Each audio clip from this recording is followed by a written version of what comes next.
जय हिंद साथियों, आज का ये वीडियो आपके लिए बहुत महत्वपूर्ण होने वाला है, इसलिए इस वीडियो को पूरा अंत तक जरूर देखिएगा और आपके कितने क्वेश्चन सही हुए कमेंट बॉक्स में जरूर लिखिएगा। तो चलिए शुरू करते हैं आज का ये वीडियो। आज का पहला प्रश्न है, जहांगीर ने अंग्रेज विलियम हॉकिंस को कौन सी उपाधि प्रदान की थी? नवाब, खान, सरदार, सूबेदार? सही जवाब होगा खान। तो याद रखेंगे, जहांगीर ने अंग्रेज विलियम हॉकिंस को कौन सी उपाधि प्रदान की थी? खान की उपाधि प्रदान की थी। अगला प्रश्न है, भारत में प्रथम पुर्तगाली गवर्नर कौन था? Vasco da Gama, Francis Almeida, Albuquerque, Robert Clive? सही जवाब होगा फ्रांसिस्को अल्मेडा। अगला प्रश्न है, ताजमहल के निर्माण में प्रधान मिस्त्री कौन था? उस्ताद अहमद लाहौरी, उस्ताद ईसा खां, मीर बाकी, शेरशाह? सही जवाब होगा उस्ताद ईसा खां। तो याद रखेंगे, ताजमहल के निर्माण में प्रधान मिस्त्री कौन था? उस्ताद ईसा खां। अगला प्रश्न है, अंग्रेजों ने मीर जाफर को हटाकर किसे बंगाल का नवाब बनाया था? सिराजुद्दौला, मीर कासिम, अलीवर्दी खां, शुजाउद्दौला? सही जवाब होगा मीर कासिम को। तो याद रखेंगे, अंग्रेजों ने मीर जाफर को हटाकर किसे बंगाल का नवाब बनाया था? मीर कासिम को। अगला प्रश्न है, हृदय और फेफड़ों की धड़कन सुनने के लिए कौन सा यंत्र प्रयोग किया जाता है?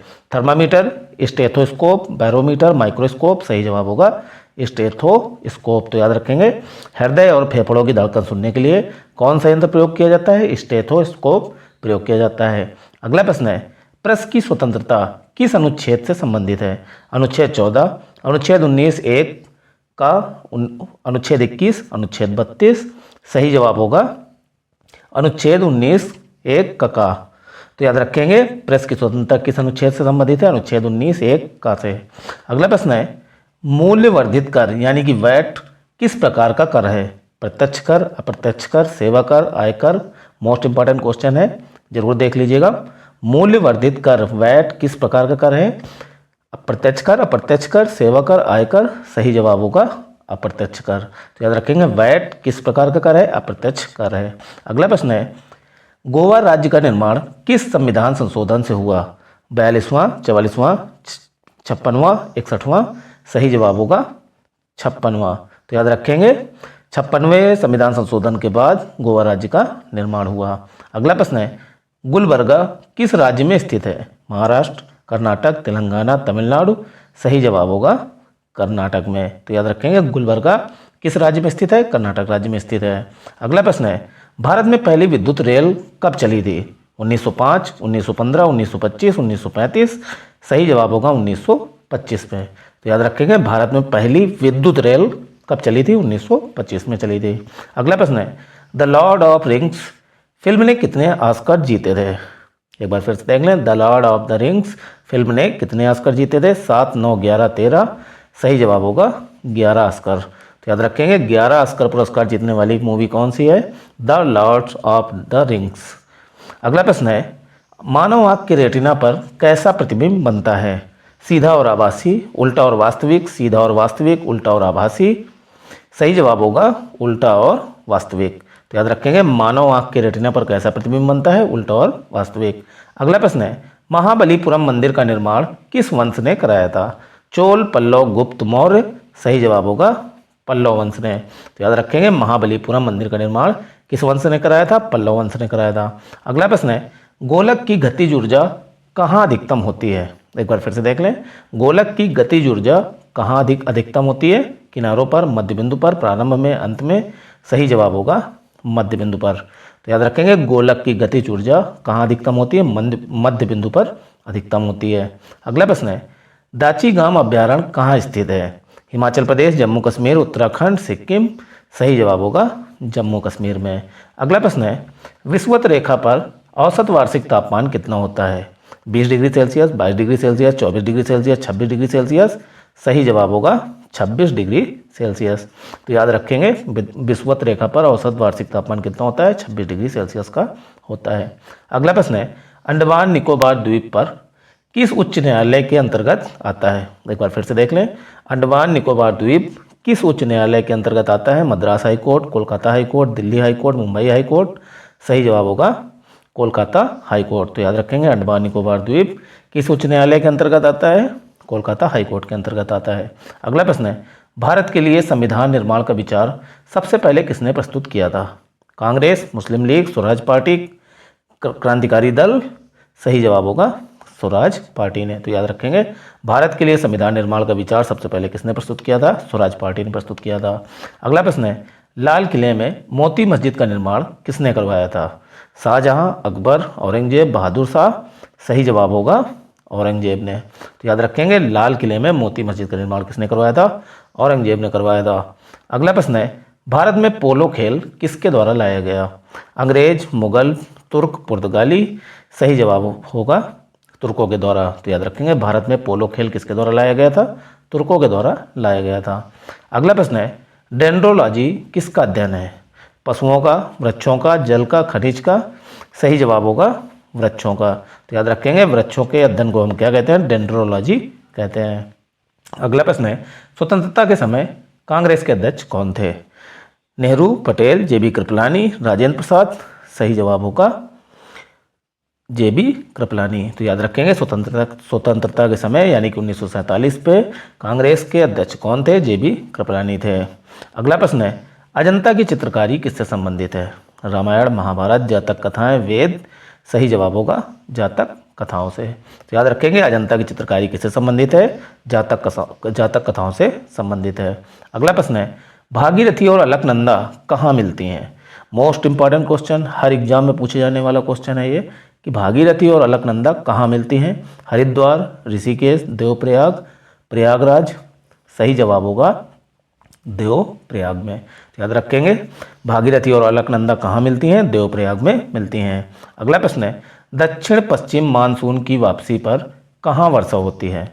गुजरात, पंजाब, तमिलनाडु का तट या फिर राजस्थान? सही जवाब होगा तमिलनाडु तट। तो याद रखेंगे, तमिलनाडु के तट पर दक्षिण पश्चिम मानसून की वापसी जब होती है तो तमिलनाडु के तट पर वर्षा होती है। अगला प्रश्न है, मोहम्मद गौरी कहाँ का शासक था? गजनी, गोरी, काबुल, दिल्ली? सही जवाब होगा गोरी का। तो याद रखेंगे, मोहम्मद गौरी कहाँ का शासक था? गोरी का। अगला प्रश्न है, बालू पत्थर किस प्रकार की चट्टान है? आग्नेय, अवसादी, कायांतरित, ज्वालामुखी? सही जवाब होगा अवसादी चट्टान है। याद रखेंगे, बालू पत्थर किस प्रकार की चट्टान है? अवसादी चट्टान है।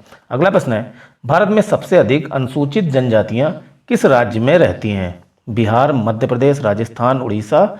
सही जवाब होगा मध्य प्रदेश में। याद रखेंगे, भारत में सबसे अधिक अनुसूचित जनजातियां मध्य प्रदेश राज्य में रहती हैं। अगला प्रश्न है, मक्का किस प्रकार की फसल है? रबी, खरीफ, जायद, नकदी? सही जवाब होगा खरीफ। तो याद रखेंगे, मक्का किस प्रकार की फसल है? खरीफ की फसल है। मोस्ट इंपॉर्टेंट क्वेश्चन है, इसको भी याद रखिएगा। अगला प्रश्न है, पृथ्वी के क्रोट की त्रिज्या कितनी होती है? 2000 किलोमीटर, 3000 किलोमीटर, 3400 किलोमीटर, 4000 किलोमीटर? सही जवाब होगा 3400 किलोमीटर। तो याद रखेंगे, पृथ्वी की क्रोट की त्रिज्या कितनी होती है? 3400 किलोमीटर होती है। अगला प्रश्न है, ओजोन परत किस प्रकार की किरणों को अवशोषित करती है? इंफ्रारेड, अल्ट्रावायलेट, एक्सरे, गामा किरण? सही जवाब होगा अल्ट्रावायलेट। तो याद रखेंगे, ओजोन परत किस प्रकार की किरणों को अवशोषित कर लेती है? अल्ट्रावायलेट किरणों को अवशोषित कर लेती है। अगला प्रश्न है, असम का प्राचीन नाम क्या था? मगध, कामरूप, अवंतिका, कौशल? सही जवाब होगा कामरूप। तो याद रखेंगे, असम का प्राचीन नाम क्या था? कामरूप था। अगला प्रश्न है, मन्नार की खाड़ी कहाँ स्थित है? अरब सागर, बंगाल की खाड़ी, हिंद महासागर, प्रशांत महासागर? सही जवाब होगा बंगाल की खाड़ी में। तो याद रखेंगे, मन्नार की खाड़ी कहाँ स्थित है? बंगाल की खाड़ी में स्थित है। अगला प्रश्न है, अर्जेंटीना की राजधानी क्या है? Lima, Buenos Aires, Santiago, Brasilia? सही जवाब होगा ब्यूनस आयर्स। तो याद रखेंगे, अर्जेंटीना की राजधानी क्या है? ब्यूनस आयर्स है। अगला प्रश्न है, लेबनान की राजधानी क्या है? हाल फिलहाल इजराइल का और लेबनान का युद्ध भी हुआ है, तो मोस्ट इंपॉर्टेंट हो सकता है कि आपके परीक्षाओं में जरूर देखने को मिले। एक बार फिर से देख लें, लेबनान की राजधानी क्या है? दमिश्क, बेरूत, तेहरान, बगदाद? सही जवाब होगा बेरूत। तो याद रखेंगे, लेबनान की राजधानी क्या है? बेरूत है। अच्छा, कमेंट बॉक्स में आप ये भी लिख दीजिएगा इजराइल की राजधानी क्या है, ठीक है। अगला प्रश्न है, बंगाल का प्राचीन नाम क्या था? मगध, गौड़, पाटलिपुत्र, काशी? सही जवाब होगा गौड़। तो याद रखेंगे, बंगाल का प्राचीन नाम क्या था? गौड़ था।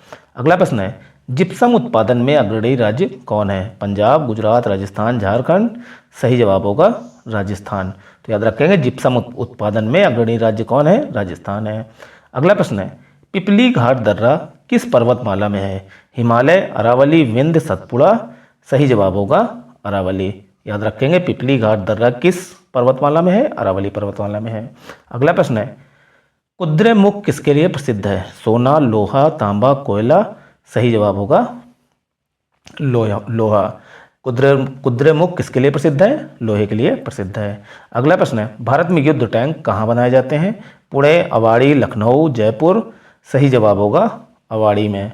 तो याद रखेंगे भारत में युद्ध टैंक कहाँ बनाए जाते हैं? अवाड़ी में बनाए जाते हैं। अगला प्रश्न है सिक्किम की प्रमुख जातियाँ कौन सी हैं? नागा और खासी, लेपचा और भोटिया, गोंड और भील, संथाल और मुंडा।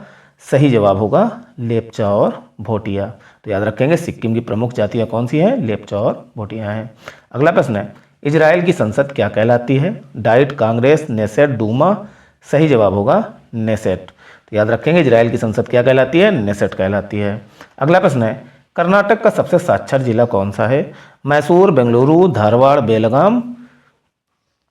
सही जवाब होगा बेंगलुरु। तो याद रखें कर्नाटक का सबसे साक्षर जिला कौन सा है? बेंगलुरु है। अगला प्रश्न है पंडवानी किस राज्य का लोकगीत है? राजस्थान, छत्तीसगढ़, बिहार, उड़ीसा। सही जवाब होगा छत्तीसगढ़ का। तो याद रखेंगे पंडवानी किस राज्य का लोकगीत है? छत्तीसगढ़ राज्य का लोकगीत है। अगला प्रश्न है संविधान के अनुच्छेद 63 के अनुसार क्या प्रावधान है? प्रधानमंत्री होगा, राष्ट्रपति होगा, उपराष्ट्रपति होगा, राज्यपाल होगा। सही जवाब होगा उपराष्ट्रपति होंगे। तो याद रखेंगे संविधान के अनुच्छेद 63 के अनुसार क्या प्रावधान है कि उपराष्ट्रपति के पद का प्रावधान है। अगला प्रश्न है कबीर के गुरु कौन थे? रामानुज, रामानंद, शंकराचार्य, चैतन्य। सही जवाब होगा रामानंद। तो याद रखेंगे कबीर के गुरु कौन थे? रामानंद थे। मोस्ट इंपॉर्टेंट क्वेश्चन है, काफ़ी बार पूछा गया है, तो इस क्वेश्चन को याद रखना ज़्यादा। कबीर के गुरु कौन थे? रामानंद थे। अगला प्रश्न है 1876 में किसे भारत की सम्राज्ञी घोषित किया गया? Victoria, Elizabeth, Mary, Anne. सही जवाब होगा विक्टोरिया को। तो याद रखेंगे महारानी विक्टोरिया को 1876 में भारत की सम्राज्ञी यानी कि महारानी घोषित किया गया। अगला प्रश्न है पश्चिमी नौसेना कमान का मुख्यालय कहाँ है? कोच्चि, मुंबई, विशाखापट्टनम, गोवा। सही जवाब होगा मुंबई में। तो याद रखेंगे पश्चिमी नौसेना कमान का मुख्यालय कहाँ है? मुंबई में है। अगला प्रश्न है भारत में अंतरिक्ष आयोग की स्थापना कब हुई थी? 1965, 1969, 1972, 1980। सही जवाब होगा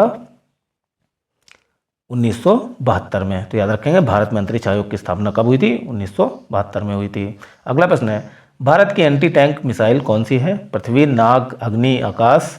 सही जवाब होगा नाग। तो याद रखेंगे भारत की एंटी टैंक मिसाइल कौन सी है? नाग मिसाइल है। अगला प्रश्न है भारतीय थल सेना की उत्तरी कमान का मुख्यालय कहाँ है? लेह, श्रीनगर, उधमपुर, जम्मू।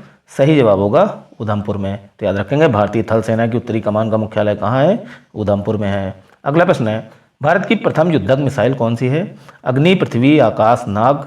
सही जवाब होगा पृथ्वी। तो याद रखेंगे भारत की प्रथम युद्धक मिसाइल कौन सी है? पृथ्वी है। अगला प्रश्न है भारतीय डेयरी अनुसंधान संस्थान कहाँ स्थित है? लखनऊ, करनाल, दिल्ली, जयपुर। सही जवाब होगा करनाल में।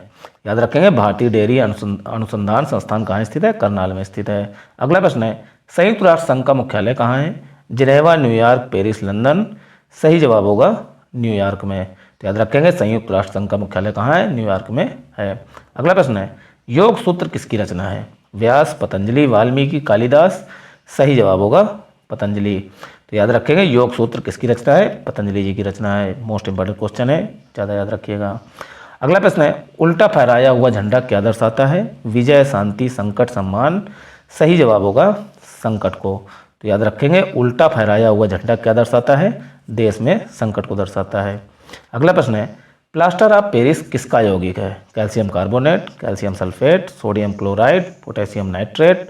सही जवाब होगा कैल्शियम सल्फेट। तो याद रखेंगे प्लास्टर ऑफ पेरिस किसका यौगिक है? कैल्शियम सल्फेट का यौगिक है।